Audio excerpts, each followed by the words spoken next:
आज डब्यात काय दिलं? अरे तुझ्या आवडीचा गोड गोड शिरा केलाय मी. लवकर यायचं हा. चला bye. Thanks mummy. Tata Raju. Tata papa. चला मी आवरून घेते. अजून माझी आंघोळ झाली नाहीये. अगं थांब ग, जाशील ग. अरे खूप कामं पडलीत अजून. आता कोण विचारणार आहे का आमच्या राणी सरकारांना? पल्लवी, आपल्या नवीन घरात कसं वाटतंय का तुला? खूप खूप मोकळं वाटतंय मला. सासू नाही, सासरा नाही, दीर जावा कुणी कुणी नाही. फक्त तू आणि मी आणि आपलं इथलंच घर. तुला कसं वाटतंय? मला मला हा अनुभव नवीन आहे पुष्पा. अशी प्रायव्हसी आपल्याला कधीच मिळाली नाही, है ना? कधीच नाही. कधी सांगता आलं नाही, कधी बोलता आलं नाही. अहो ऐकलं का? जरा टॉवेल द्या ना. आलो. हा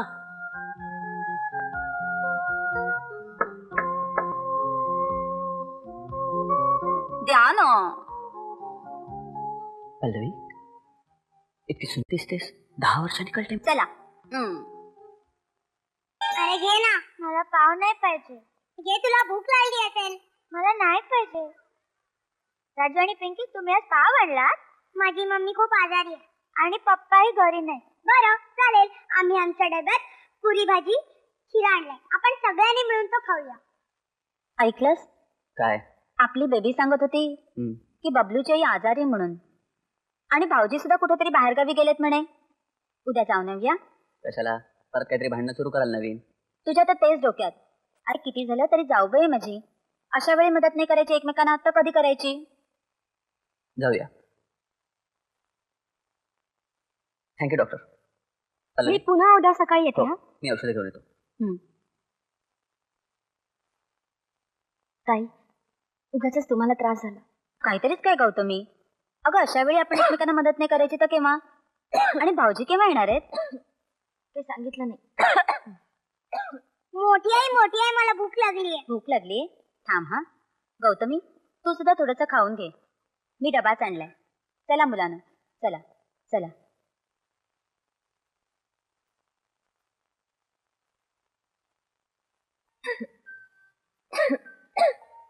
वहिनी, गौतमी ताई, कशी तब्येत आहे तुमची आता? बरी आहे. अहो निदान कळवायचं तरी आम्हाला.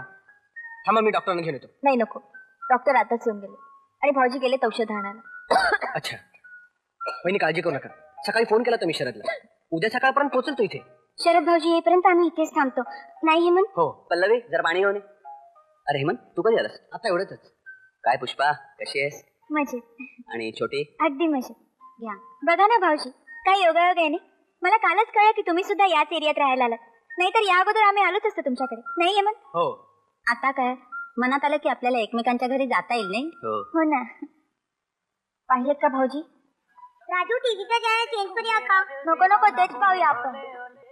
मुलं किती शांतपणाने टीव्ही पाहतात. नाही, माणूस जेवढा दूर जातो तेवढं त्याचं एकमेकांवरचं प्रेम वाढत जातं. नाही? नमस्ते. बोला. तुम्ही थोरल्या मुलाच्या नोकरीसाठी गॅरंटी द्याल का? माफ करा, मी कुणालाही गॅरंटी देऊ शकत नाही. तुम्हाला जर माझ्या थोरल्या मुलावर भरोसा असेल तर तुम्ही त्याला ठेवून घ्या, नाही तर ठेवू नका.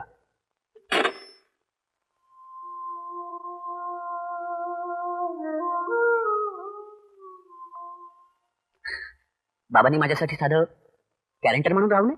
बघ ना, ठीक आहे. नाही राहिले तर नाही राहिले, काही फरक पडत नाही. आपण त्यांच्याशी खूप काय करू शकतो. मला सांग, तू नोकरीसाठी काय बनवून फिरतोयस? तू तुझा बिझनेस का नाही सुरू करत? हो. अरे बोलणं सोपं आहे हेमंत. त्यासाठी भांडवल लागणार आहे आपल्याला. असं किती भांडवल लागणार आहे? कमीत कमी 4-5 लाख रुपये लागतील. 4-5 लाख कशासाठी पाहिजेत? अरे मनात आणलं ना तर एका दिवसात उभे करू शकाल. खरंच? अहो पण दिवाणजी, तुम्ही इथे कसे काय? काय करणार इथे थांबून? निघालो गावाला. आपण का? विश्वासरावांचं आता काही खरं नाही. मग पोटा पाण्याची काहीतरी व्यवस्था केलीच पाहिजे. म्हटलं जाता आता तुम्हाला भेटून जाऊ. हा, आता तू दुकान उघडणार असशील तर तुझ्या मदतीसाठी थांबेन मी. अहो दिवाणजी, दुकान तर घालायचंच आहे, पण भांडवलाचं काय? शेटकडनं मी माल घेऊन देतो तुम्हाला. हा, आता राहिलेले 4-5 लाख रुपये बँकेकडनं कर्ज घ्या. हो. 2 महिन्यात बसतान बसवाल. बँकेचा मॅनेजरही माझ्या ओळखीचा आहे. भेटू त्याला. वाटल्यास आजच्या आज चला. तसं बँकेचं लोन आम्ही बंदच केलंय, पण दिवाणजी आणि आमचे फारच जुने संबंध आहेत. त्यामुळं मी बँकेचं लोन द्यायला तयार आहे. बँकेच्या लोनसाठी 2 गॅरेंटर पाहिजे. एक तुमचे वडील. नाही, त्याची काही गरज नाही. आम्ही दोघं गॅरंटी आहोत, मी आणि माझा भाऊ. आम्ही दोघंही चांगले सर्व्हिसला. छान. पण तुम्ही लोन परत केलंच नाही किंवा व्यापारात तोटा झाला तर तुमचा प्रॉव्हिडंट फंड जप्त केला जाईल. अहो, तशी वेळच येणार नाही, कारण दादा कपड्यांच्या व्यवहारात आमच्या अण्णांपेक्षाही हुशार आहे. ठीक आहे, त्याच्यावर सह्या करा. थँक्यू साहेब. माझ्या जन्मदात्याने जे केलं नाही ते तुम्ही केलं. तुमचा उपकार मी जन्मभर विसरणार नाही. It's all right. थँक्यू साहेब. Welcome. Thank you. Thanks a lot. आई,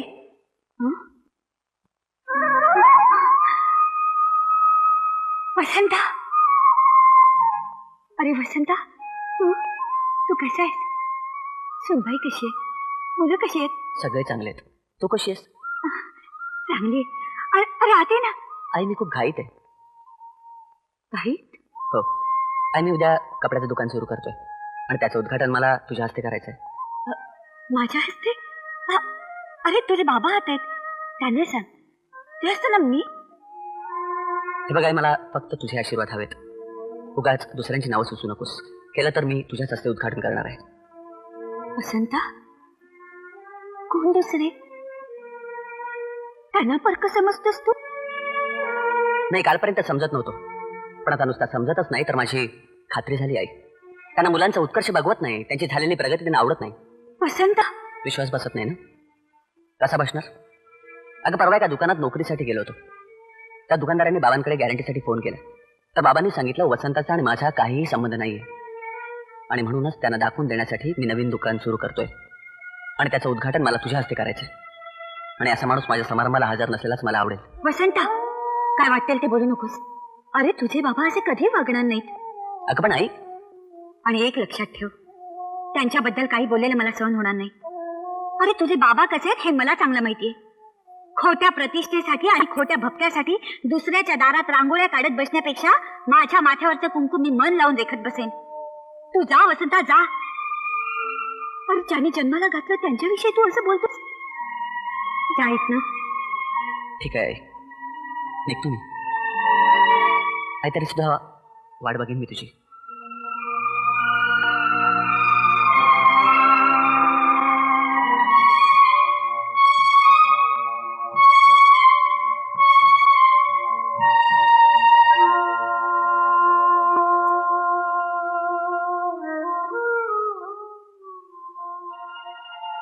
तुम्ही ऐकत होतो.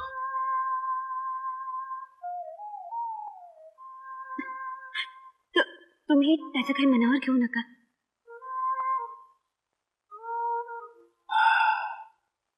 पण असं काय ऐकलं की वाईट वाटतं.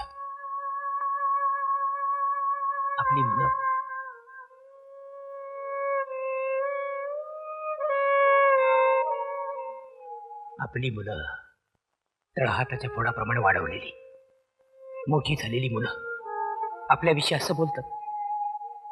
हीच मुलं लहान असताना कौतुकानं आपल्या छातीवर खेळतात, तेव्हा आनंद वाटतो. पण पायात बळ आल्यानंतर हीच मुलं आपल्या छातीत लाथा मारतात, तेव्हा सुद्धा आपल्याला आनंदच व्हायला पाहिजे ना. तू जा सावित्री, वसंताच्या दुकानाच्या उद्घाटनाला तू जा. मी एकटी जाऊ? नाही. मला बोलवलं नाही म्हणून तू जात नाहीयेस? अगं, उद्या तुझ्या आशीर्वादाने त्याला व्यापारात यश मिळालं तर त्याचा तुला अभिमानच वाटेल ना. मग आणि या समारंभाला आपल्या दोघांपैकी जर कोणीच गेलं नाही तर लोक काय म्हणतील, नातेवाईक काय विचार करतील. आपल्या मुलांचीच नाचक्की होईल ना. त्यामुळे सावित्री, कधी कधी आई बापांना आपल्या मुलांच्या चुकांवर पांघरून घालावं लागतं. मी जाणार नाही. तुला जावं लागेल. माझी तुला आज्ञा आहे सावित्री, तुला जावं लागेल.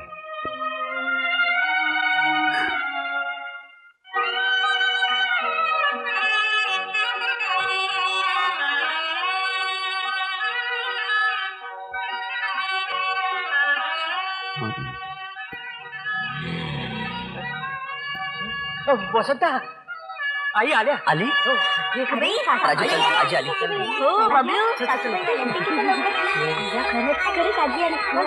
आई तू आलीस खरंच बरं वाटलं बरं झालं ये.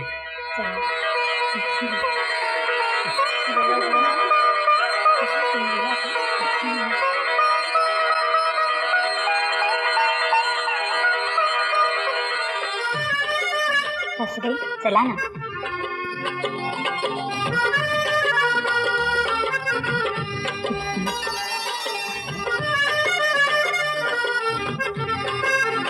आई समाई पेटून माझ्या दुकानाचं उद्घाटन कर.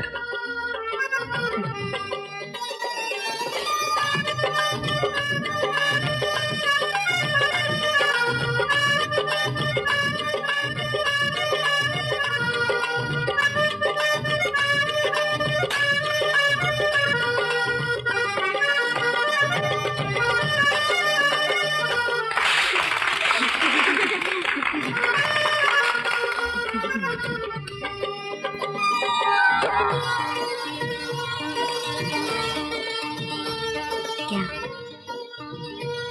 थांब. वसंता हे घे माझ्याकडनं.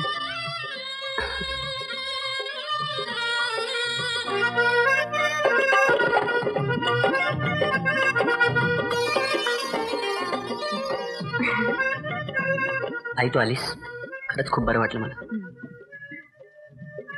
चला येते. इथे टाटा. आई नीट जा. सांभाळून आई सांभाळून जा.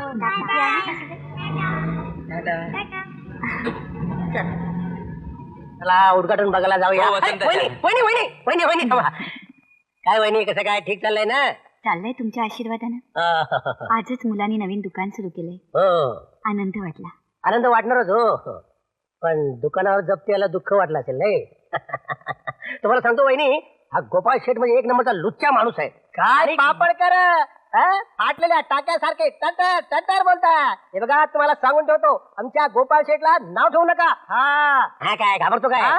गोपाळ शेठ एक नंबरचा लुच्चा माणूस आहे. त्यांच्यामुळे यांच्या घराची वाताहत झाली, मुलं वेगळी झाली. सीतारामला विश्वासराव गॅरंटर राहिले आणि गोपाळ शेठने त्याला पळून लावलं. दुर्गंध मात्र विश्वासरावांना पडला. तुम्हाला सांगतो हे सगळं पाप आहे, पाप. अहो पाप काय पुण्य काय मी कुणाला आजपर्यंत सांगणार नव्हतो, पण आता सांगतो. काय अहो हा सीताराम वगैरे नावाचा कुणीही माणूस नाही. आणि आमचे गोपाळ शेठ कुणाला कर्ज देत नाही. आणि विश्वासराव आज तागायत कुणाला जामीन राहिले नाही की हो. काय होय बहिणी, आपल्या मुलांनी वेगवेगळे संसार थाटावे म्हणून ही आयडिया शोधून काढली आणि दोघांनी मिळून प्लान केला की हो प्लान. प्लॅन? हो प्लान मी सांगतो.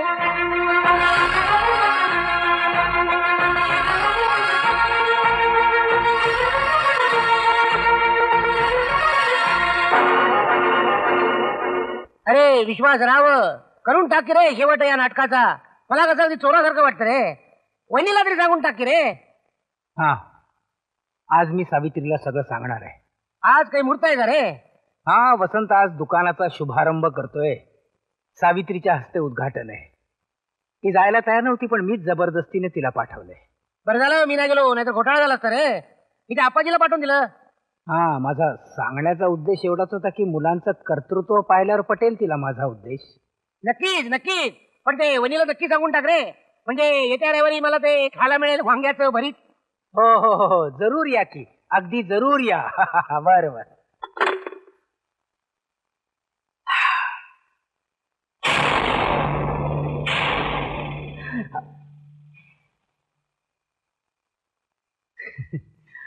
अरे सावित्री तू कधी आलीस?